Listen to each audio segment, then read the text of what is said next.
It's time for Trivia Tracks with yours truly, Price Robertson, sponsored by Washita Valley Respiratory Care and Beth Smith at Edward Jones. He is best known for his appearances in the WWF as one half of the tag team The Killer Bees in the 1980s. Brian Blair was born in Gary, Indiana on January 12, 1957. He began competing in sports in junior high school and won city championships as well. Blair won many accolades in high school other than sports. He was named Mr. Titan and was voted best all-around his senior year. To this day, he holds the record for the most letters in Hillsborough County High School in the Tampa Bay area. After graduating at the age of 17, Blair started training in the summer for championship wrestling from Florida, though he had his heart set on playing football at the University of Tampa, where he sold sodas to the fans and watched his favorite players, Freddie Solomon and Paul Orndorff, who along with Blair and several other wrestlers was trained by Hiro Matsuda. After training under Matsuda, Blair joined the CWF as a face. In his first match, a tag team match by the way, he faced off Pat Patterson and Ivan Koloff. Blair later moved to Bob Geigel's NWA Central States promotion in the Kansas City area in 1978, where he feuded with Jesse Ventura. He also appeared regularly for Leroy McGuirk's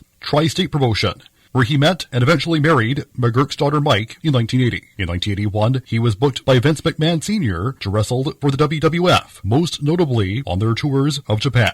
In 1983, Blair joined the WWF once again as the company began to expand nationally. Blair then moved on to the Georgia territory, followed by a return to Florida until rejoining WWF for a third time in 1985. This time, Blair, now working as B. Brian Blair, teamed up with Jim Brunzell to form the Killer Bees, a suggestion made by Hulk Hogan. The team had a special gimmick referred to as Mask Confusion, where both wrestlers pulled out identical masks during the match to confuse their opponents and usually win their matches that way. The idea was given to Blair by Billy Red Lyons, who had used it in Maple Leaf Wrestling. Their biggest feud in the WWF was against the Hart Foundation, whom they wrestled somewhere between 300 and 600 times, according to Blair himself. The Killer Bees also had a running feud with the Funks. After leaving WWF in 1988, Blair returned to wrestling in 1990, signing a short-term contract with the AWA. He then jumped ship to the UWF under Herb Abrams, and between 1994 and 2019, worked in the independent circuit. Today, Brian Blair is involved with his church and local politics. His second marriage to current wife Toni would produce two sons, Bradley and Brett, who was murdered in 2021 at the age of 29. That same year, Brian published his autobiography, Truth Be Told.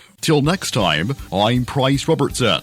Amazed by today's trivia? Then join me every Monday through Friday morning for Trivia Tracks on Fox Sports Camden 97.1.